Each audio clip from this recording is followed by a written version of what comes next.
Hi, everyone. Welcome to this special episode of Medicine 3.0. Today, I'm going to be having a conversation with one of our bionic advisors, Kelly, and we're going to be talking about the health benefits of meditation and how to kind of maintain balance during the holiday season. We're going to be focusing on some of the health benefits, as I mentioned, and we're also going to do a brief exercise on compassion that you may find quite useful. So I hope you enjoy. All right. Happy to be joining you today, Dr. Isaac, as we talk through this important topic. I know that you're very passionate in this area, so I'm excited to have folks hear all about meditation.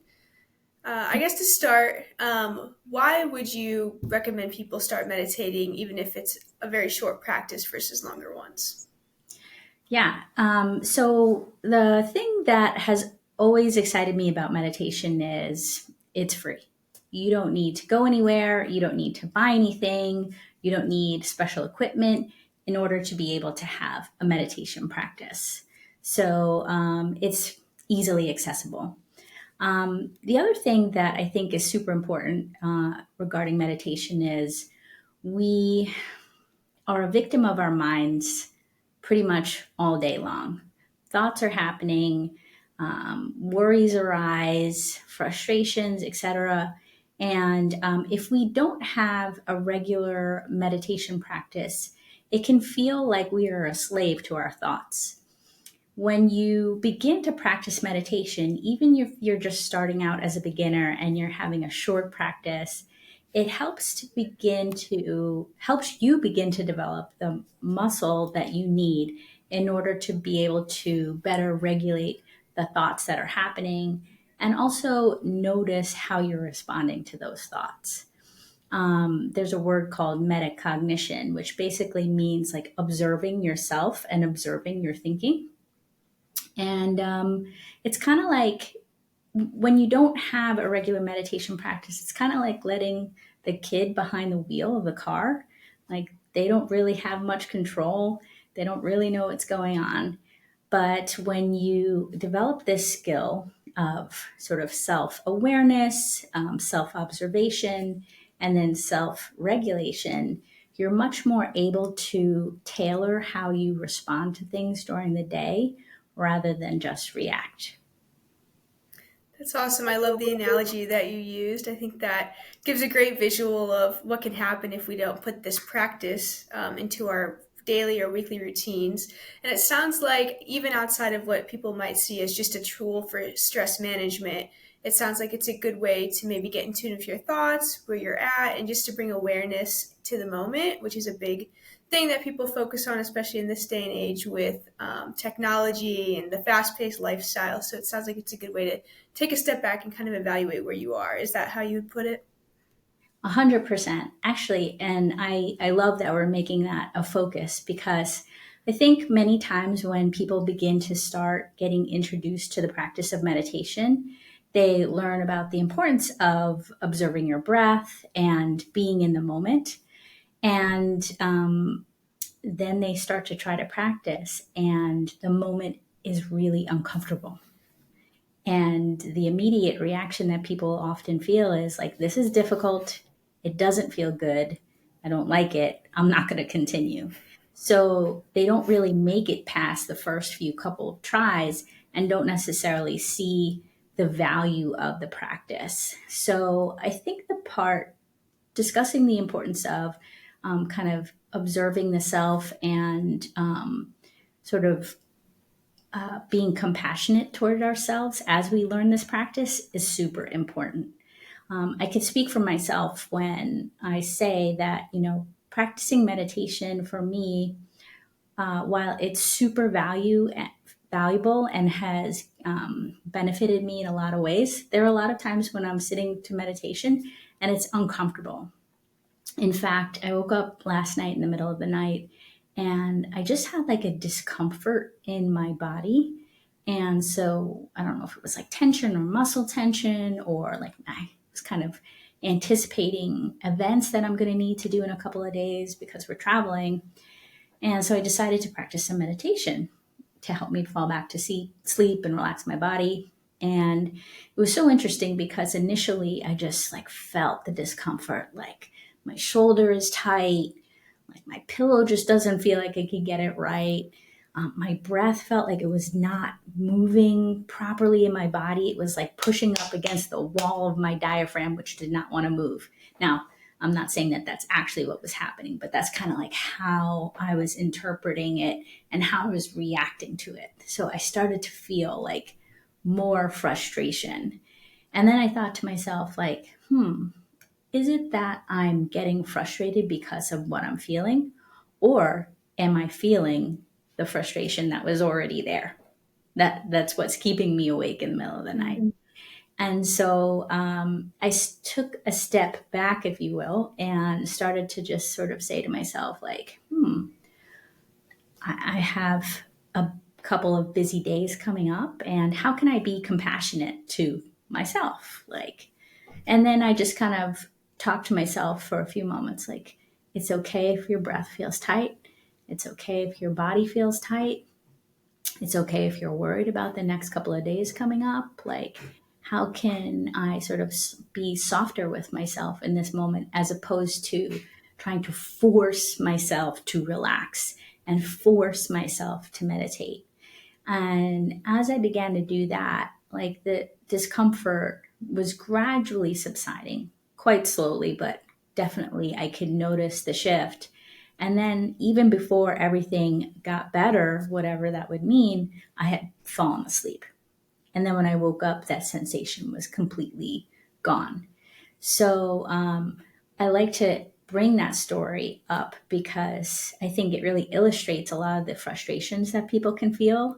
And also know that that's going to arise regardless if you practice meditation regularly, multiple times a day, or if this is the first time you are beginning to develop a practice for yourself.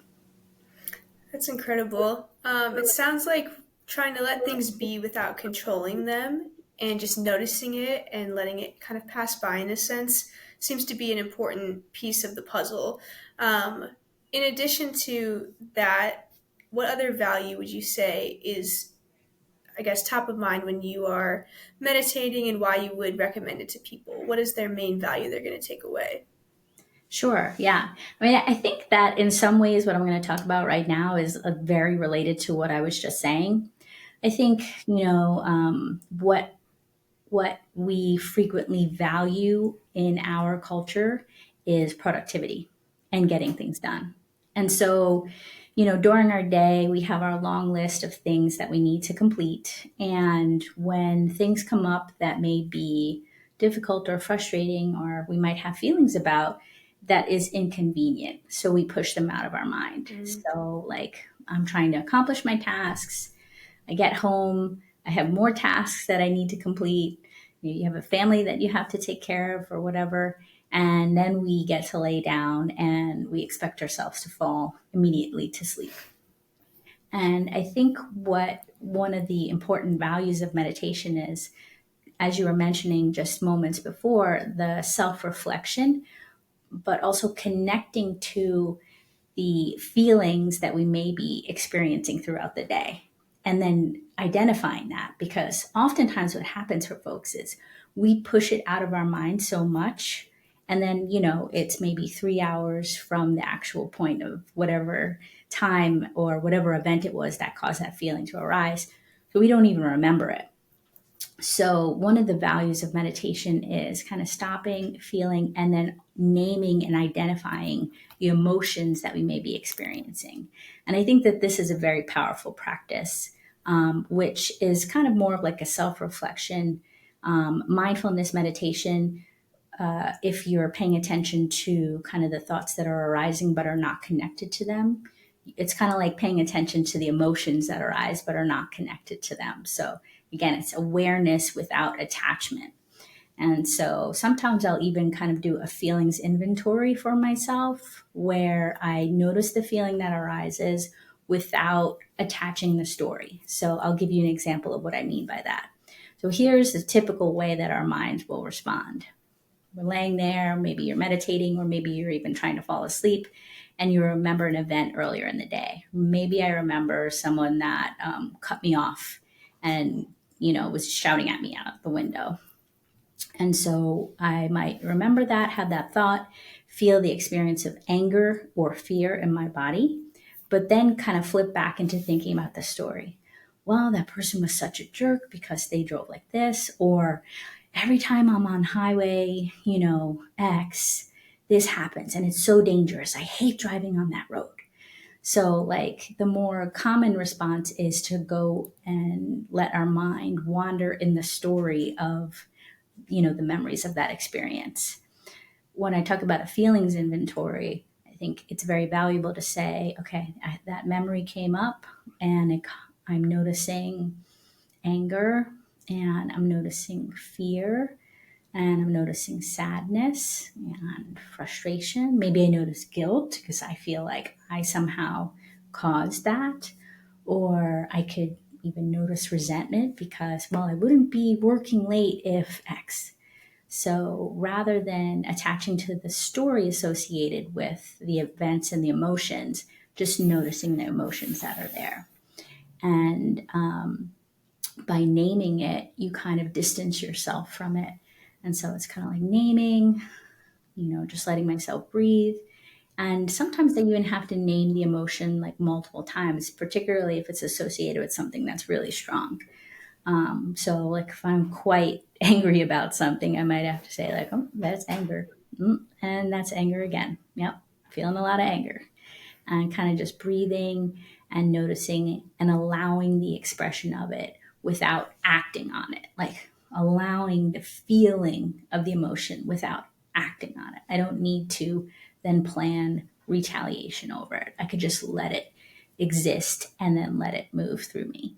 So I think that this is super valuable as well when thinking about a practice of meditation or contemplation, etc. That's really great. One question that you made me think of as you're going through your story is how you end a meditation. So, especially in one where you're going through these feelings, maybe they're really intense, and even though we're not trying to necessarily change them, but just notice them, see how they feel both in our bodies, in our minds. How do you recommend people close out to move forward without letting it keep weighing them down? Absolutely. That's a great question. I think you can have a number of different strategies and how to approach that. So, the simplest one would be breathing. So, acknowledging the emotions there, feeling how it feels strong, and then just breathing, taking in 4 breaths, breathing out 4 breaths, doing box breathing, which would be in for 4, hold for 4, out for 4, hold for 4. So, kind of just using a couple of different strategies of breathing techniques, because as you do that and you focus your attention on your breath only at that moment, you're not continuing to signal the thoughts that are activating the emotion. And so you begin to calm your nervous system down and you're moving out of the sympathetic and into the parasympathetic. It's going to take practice. It's not going to happen like that, especially if this is something that's new and you haven't done or aren't familiar with it before. Your mind is also going to really try to pull you back to having thoughts that activate the emotion. So, no, I really want to think about how much that jerk that person is. No, I don't want to focus on my breath. I want to have another thought about why they're an idiot. And oh, wait, I remember that other person that did that mean thing to me today. Oh, and there's another. So, like, it's almost like a fire. You've got to withdraw the fuel source so that it can't continue to burn. So, by bringing the attention to the breath or bringing the attention to your body and just the sensations, because we can label an emotion and know, like, okay, this is what anger feels like. But when you bring your attention to like what the sensation is in your body, what does that feel like? Well, I feel it in the center of my chest. Kind of feels maybe like a pressure, maybe it feels like a burning or a tingling, I don't know. And you kind of create this exploration of just noticing, oh, okay, that's how my body is experiencing anger in this moment. This is what it feels like. Another technique that you can do if that happens is noticing the sensations of anger and how that's expressed, and then shifting your attention to a part of your body that is feeling comfortable. So for me, whenever I do this exercise, which I love, it's funny because like my attention will go to like my big toe, or maybe it's my elbow, like, or maybe it's the top of my head. Those parts of my body, usually I don't have pain there. Usually they're quite comfortable no matter where they are in space. So you can alternate your attention between the area of discomfort and then the area that feels comfortable and pain free or at ease.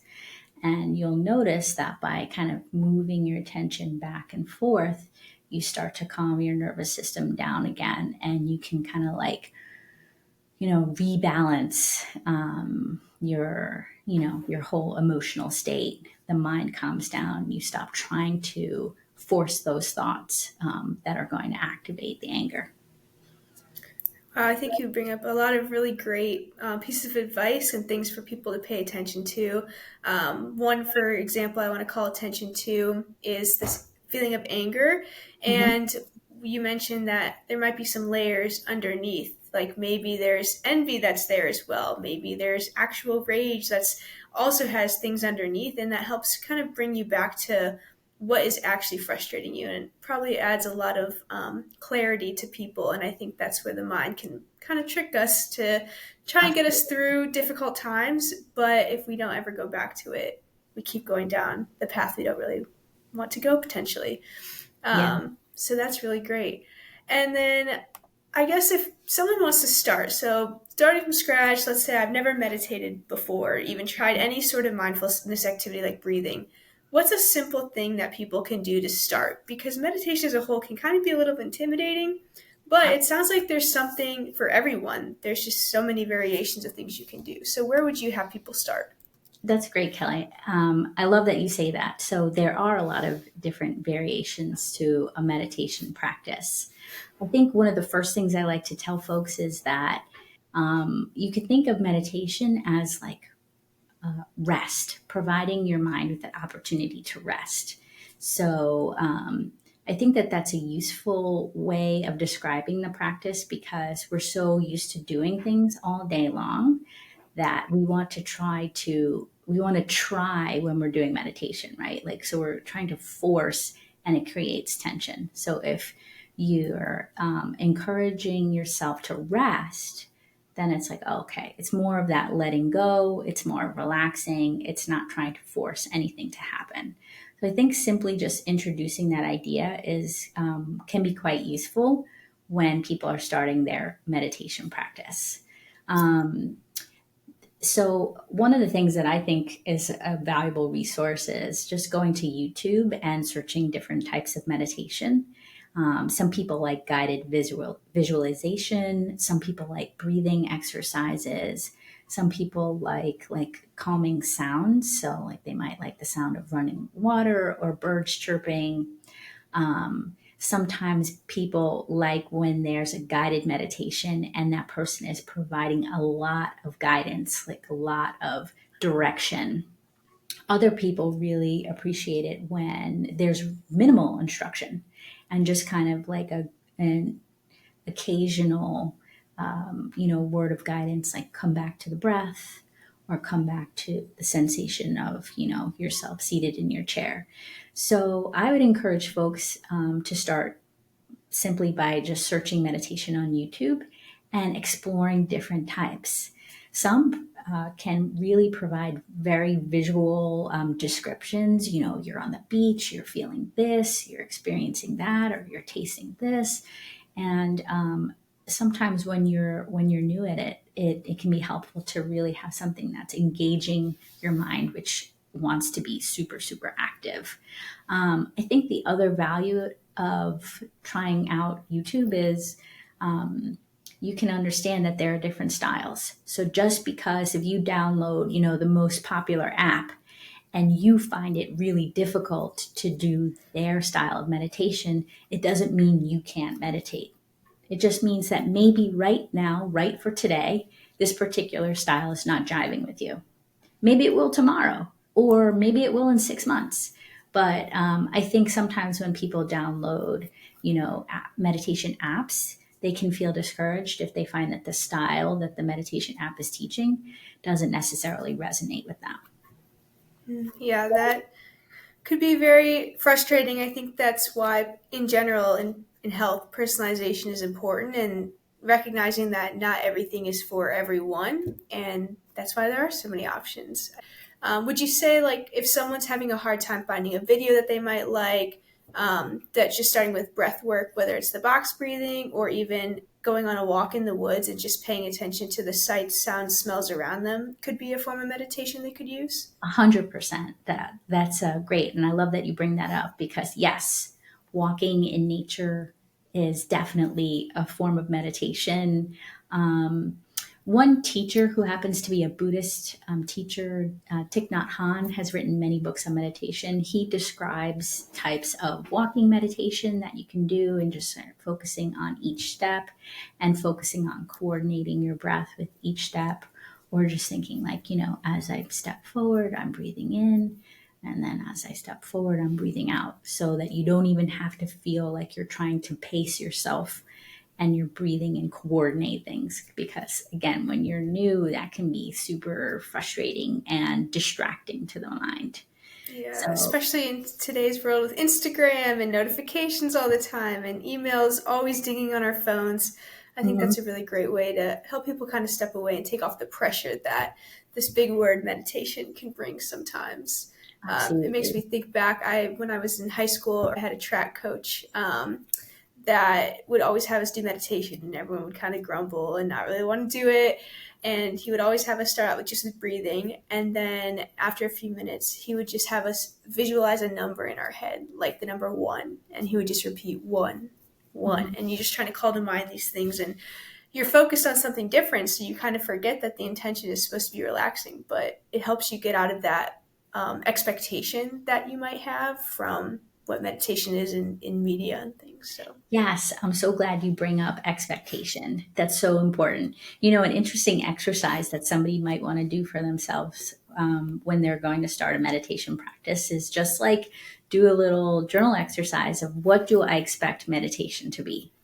Well, I expect in meditation my mind is going to be blank, or I expect that I'm going to be seated cross legged and my back is really going to hurt, or I expect that I'm going to get really distracted and have lots of thoughts.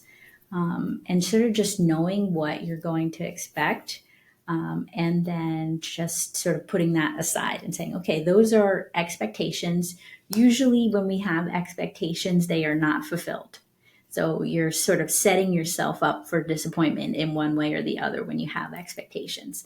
But if you know what those expectations are, you can question them, and you can also just notice them as they're happening. Like, oh, there's my back hurting. Oh, okay. So, yeah, well, I am having some discomfort in my back. Okay, how can I adjust my posture so I'm more comfortable? And that actually brings up something important. A lot of times when you hear people talk about meditation practice, they'll talk about sitting in upright position, having a really straight spine. And do I think that those things are valuable? Absolutely. But I don't think they're valuable if they're going to prohibit you from practicing. So if you find like I'm much more likely to practice meditation if I'm lying in my bed. Like sometimes I fall asleep, but sometimes I fall asleep sitting up. So I don't know that it's necessarily inhibiting my practice so much.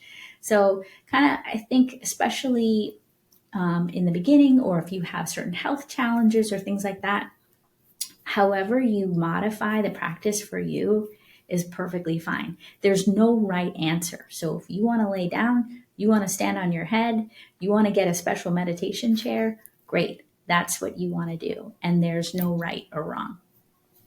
I think that brings up another good point when you talk about a meditation chair. And it triggered a thought for me about people's busy schedules. And sometimes it feels like adding on another thing that I need to do to help with X, Y, and Z in my health actually causes more of a burden and a stressor.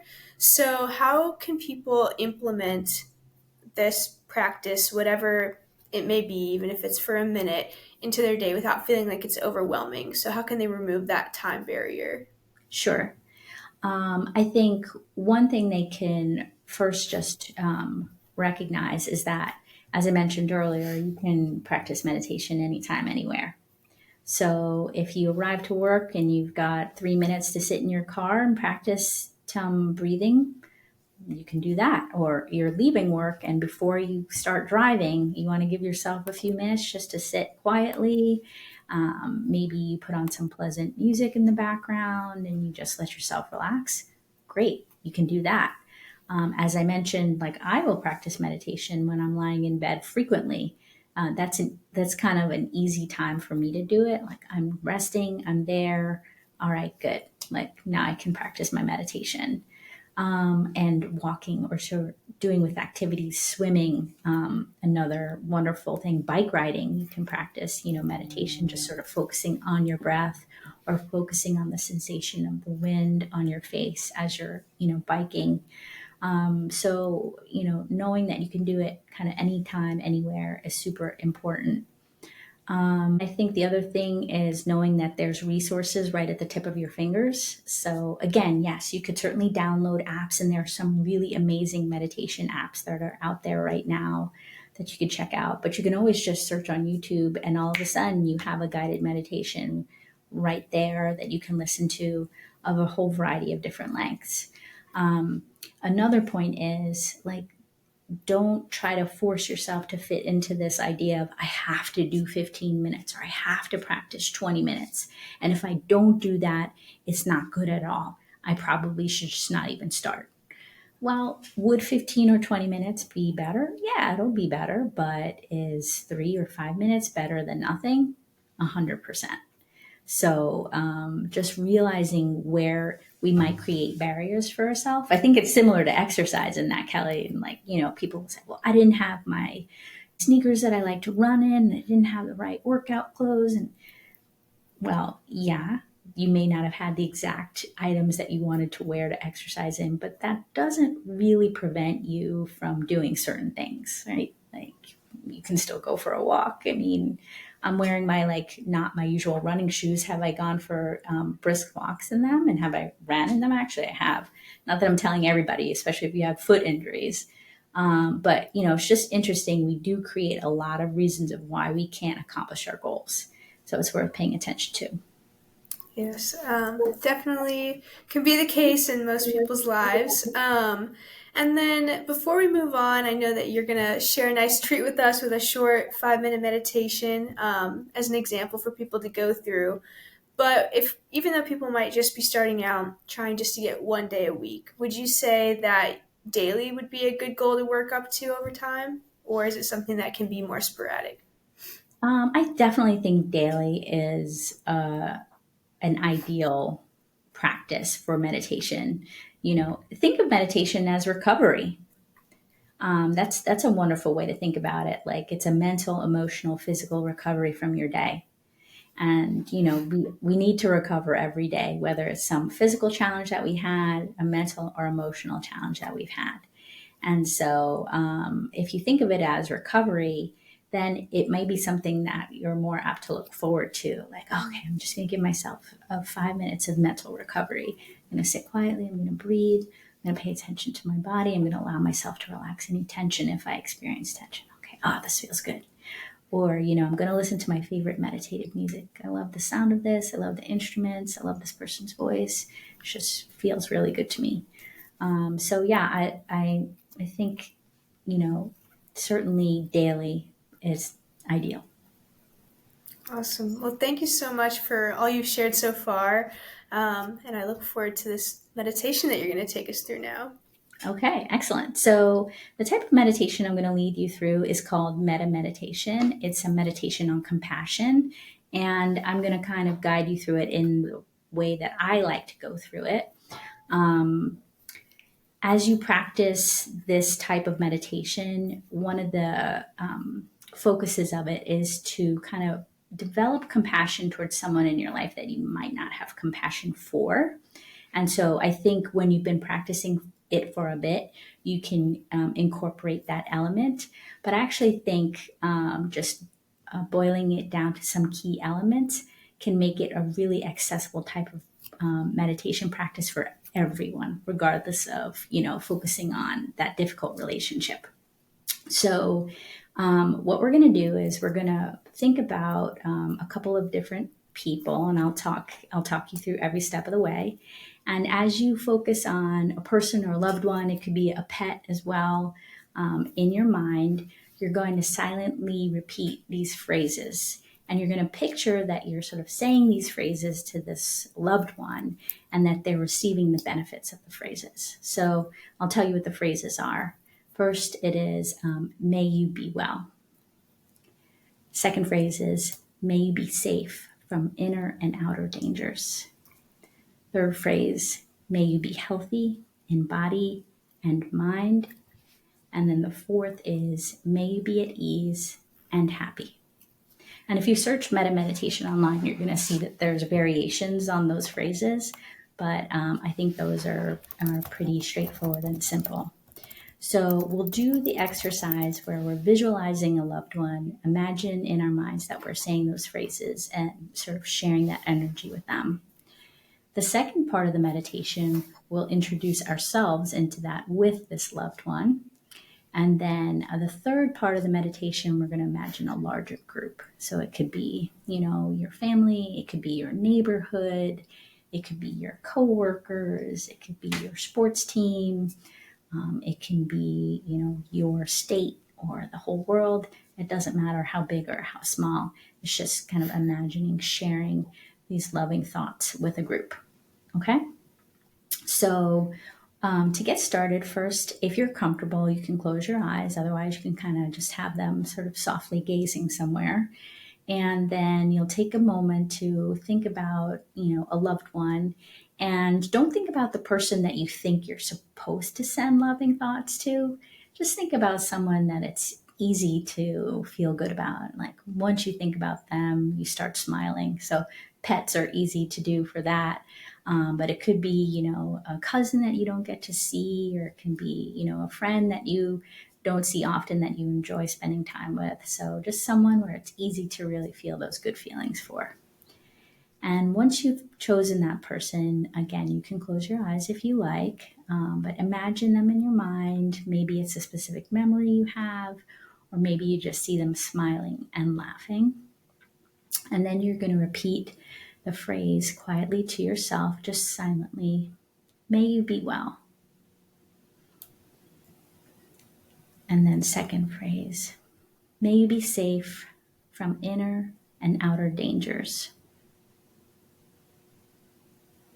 And third phrase, may you be healthy in body and mind. And last one, may you be at ease and happy. And just see them smiling and receiving those good thoughts that you're sharing with them.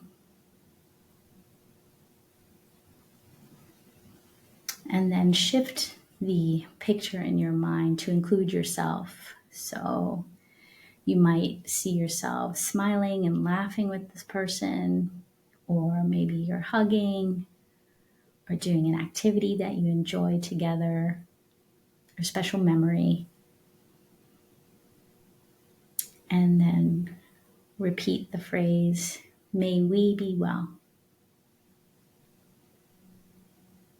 May we be safe from inner and outer dangers. May we be healthy in body and mind.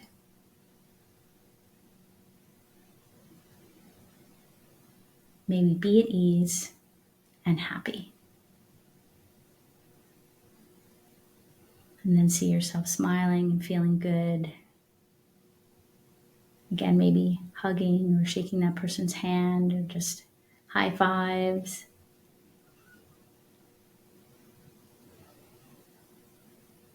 And then in the third round, imagine a larger group. Maybe your neighbors, maybe an old group of school friends you haven't seen in a while.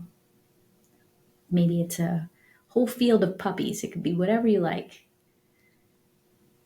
And then see yourself smiling, enjoying each other's company, and feeling that goodness in your heart.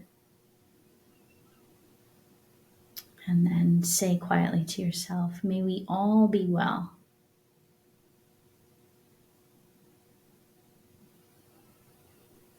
May we all be safe from inner and outer dangers.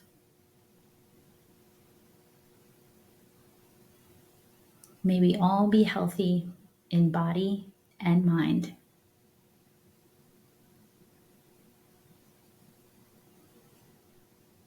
May we all be at ease and happy.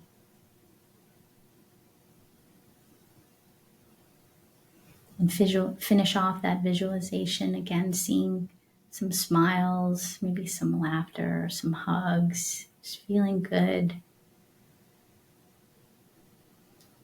Notice how this practice maybe has shifted the inner experience you're feeling in your body.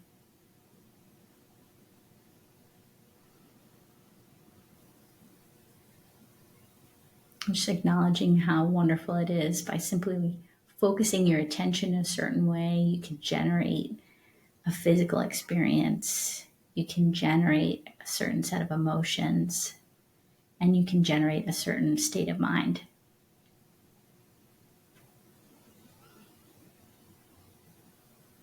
And then when you're ready, just feeling your body, taking a breath, and if your eyes were closed, allowing them to open. And you've meditated. Thank you so much. That was amazing, leading us through that. And it's very peaceful once you take a moment just to either think about the past or imagine a moment in the future as you go through that meditation. Great. I'm so glad to share that with you. All right. Well, thank you so much for all you shared today. Hopefully our Bionic Health listeners on Medicine 3.0 enjoyed their little meditation today. At the time of this recording, we're right in the mix of the holiday, rushing around and getting ready. So hopefully that you can take this time to practice that in stressful moments or during a flight delay, perhaps, or even on an airplane or in a long car ride. And even if you're not listening to this around the holidays, there's always something going on where this can be useful. So thank you all for joining us today. And thank you, Dr. Isaac. Thank you, Kelly. See you later. Thank you for listening to another episode of Medicine 3.0. We make this podcast so that you know where to turn for good information on keeping you and your loved ones healthy. Feel free to check us out at bionichealth.com, where we can help you live a longer, happier life.